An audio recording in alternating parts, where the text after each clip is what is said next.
아시아나항공 매각을 위한 협상이 막판 난항을 겪고 있습니다.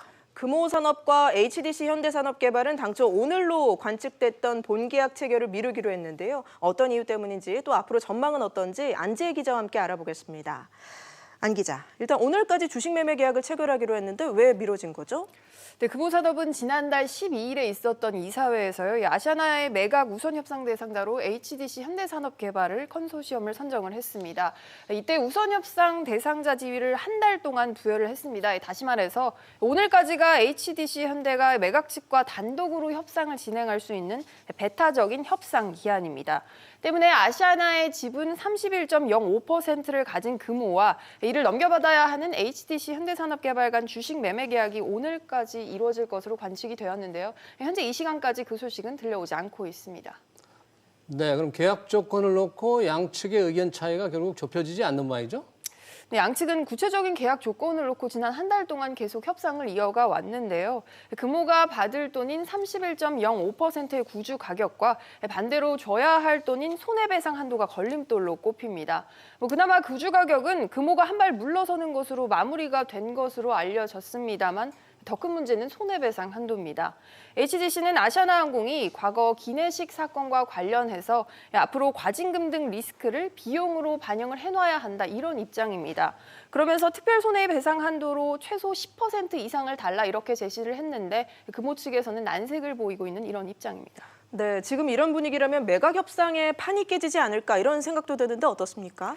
그런데 당장 그럴 가능성은 좀 적은 것 같습니다. 큰 틀에서 합의는 끝났기 때문에 양측 간 협상력을 극대화하는 과정에서 나타나는 지연이다, 이런 분석이 더 우세합니다. 물론 절차적으로 보면 배타적 협상 시한이 끝나면 매각 측이 입찰에 참여했던 다른 후보자, 예를 들면 애경 측에게 다시 거래를 제안할 수는 있습니다. 하지만 양측은 배타적인 협상 기한을 늘려서 앞으로 협의를 계속하기로 했고, 또 연내 매각 목표에는 변화가 없다라고 재확인을 했습니다. 때문에 연내, 그러니까 2주 안에는 구체적인 결과물이 나올 것으로 보입니다. 네, 그럼 금호그룹 입장에서도 연내 매각이 안 되고 내년으로 넘어간다면 또 좀 불리해지는 건가요? 네, 앞서 금호 측이 산업은행 등 채권단과 맺은 계약 때문에 좀 불리한 측면이 있는데요. 연내 매각이 불발되면 이번 매각의 주도권은 기존 금호산업에서 채권단으로 넘어가게 됩니다. 이 경우 금호산업이 챙기게 되는 지분 매각 대금은 더 낮아지고, 이는 곧 금호그룹의 재건에 쓰일 실탄이 더 줄어들게 된다는 뜻입니다. 때문에 특히나 금호 쪽에서 연내 매각 성사에 더 적극적으로 나설 수밖에 없다는 게 대체적인 분석입니다. 알겠습니다. 안 기자 얘기 잘 들었습니다. 사업 중단 위기에 놓인 타다가 이용자들을 대상으로 지지 서명 운동을 벌이고 있는데요. 국토교통부가 오늘 플랫폼 업계와 만나서 이 논란이 되고 있는 역외군수법 개정안이 모빌리티 산업을 안정적인 제도적 틀 안으로 끌어들이기 위한 것임을 강조했습니다. 그러면서 기여금 면제 등 중소 모빌리티 스타트업들의 진입 장벽을 낮추겠다고도 밝혔습니다. 조슬기 기자와 함께 자세한 얘기 나눠보겠습니다. 조 기자, 네. 어서 오십시오. 먼저 타다가 지금 진행 중인 서명운동 어떻게 전개되고 있습니까? 네, 지지 서명운동 하루 만에 6만여 명의 지금 이용자가 참석했습니다. 네. 이 숫자가 어제 오전 9시 기준 자료인데요. 타다의 모회사 소카 측은 이후 공식적인 참여자 수를 현재 공개하지 않고 있는데, 타다 이용자 여론이 아직 나쁘지 않다는 점을 감안했을 때 숫자는 더욱 늘었을 것으로 보입니다. 또한 일반 이용자들도 타다 규제 법안을 재고해달라는 국민 청원 글을 청와대에 올리며 타다 지킴이를 자처하고 나선 상황입니다. 이재용 소카 대표도 자신의 페이스북에 타다는 새로운 이동 시장을 만들어가고 있고 사람들의 이동 습관 또 문화를 바꿔나가고 있다며 사업 중단 위기 속 여론전을 이어갔습니다. 네, 이런 가운데 국토부가 오늘 규제를 완화하고 지원을 하기로 약속을 했다고요? 네, 오늘 업계와 간담회 자리를 가졌습니다. 국토부는 현재 타다 금지법으로 불리고 있는 이 여객 자동차 운수법 개정안의 추진 현황을 업계와 공유하고 또 업계의 의견을 듣는 간담회 자리를 가졌는데요. 카카오를 포함해 마카롱, 파파 등 10여 곳의 업체가 이 간담회에 오늘 참석했는데, 국토부는 개정안이 타다 금지법이 아닌 타다 지원법임을 거듭 강조했습니다. 특히 이 법제화 이후 업계가 우려하고 있는 플랫폼 운송 면허에 대한 이 택시업계와의 기존 상생 기여금 부분과 관련해 일정 규모 이하 중소 스타트업에 대해선 면제 또는 감면하겠다, 이런 입장을 밝혔습니다. 직접 들어보시죠. 특히 일정 규모 이하의 중소 스타트업에 대해서는 우선 플랫폼 운송 사업 허가에 수반되는 기여금은 일정 수준으로 성장할 때까지는 면제하거나 대폭 감면하는 등 진입 장벽을 최소화하겠습니다. 네, 또 오늘 간담회에 관심을 모았던 타다는 참석하지 않았습니다. 네, 타다가 이렇게 주춤한 사이에 카카오는 대형 택시 사업을 시작했죠? 네, 카카오 모빌리티가 타다에 대항할 대형 택시 운송 서비스를 개시했습니다. 카카오티 벤티 서비스라는 이름의 서비스를 시작했는데요. 아직 정식 서비스는 물론 아닙니다. 기술 검증 차원에서 서울에서 이 100여 대를 한정해 어제 오후부터 베타 서비스에 돌입한 상태인데요.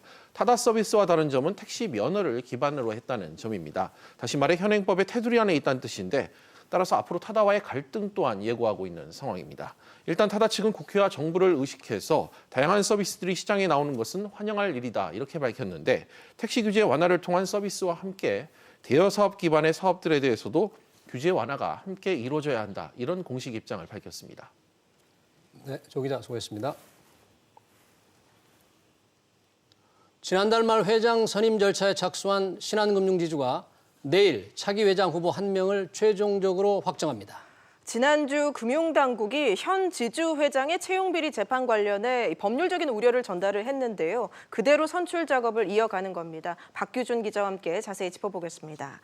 박 기자, 예. 금융당국의 경고에도 불구하고 지금 회장 선임 절차를 계속 이어가는 분위기인데 내일 최종 후보가 확정이 된다고요? 네, 맞습니다. 내일 오후 1시 40분이 되면요. 이 차기 신한금융지주 회장 후보가 누구인지 알 수 있게 됩니다.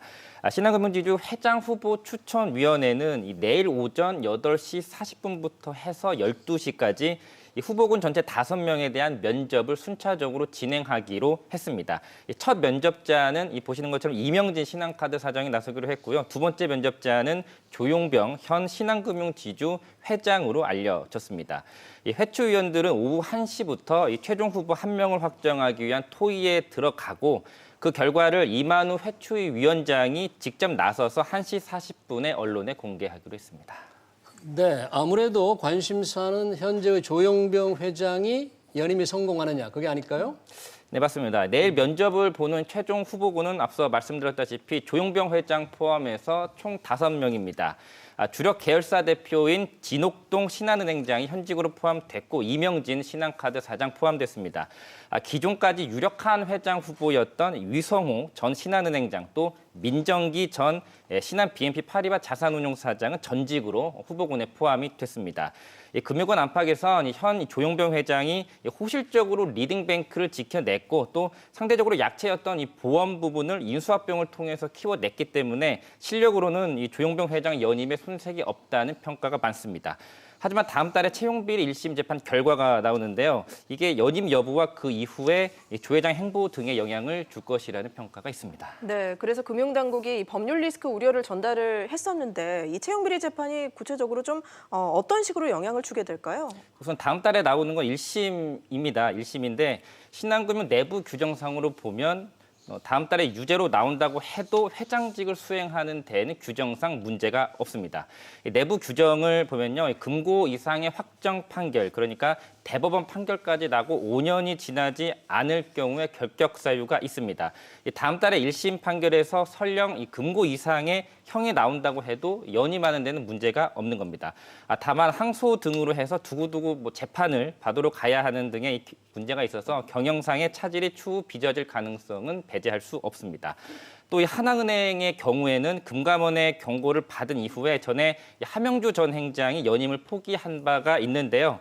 신한금융지주는 경고를 받았지만 아시는 것처럼 이 아랑곳하지 않고 회장 선출을 강행한다는 점에서 이 금융감독원의 입지가 좀 추락했다라는 뒷말도 무성하게 나오고 있는 상황입니다.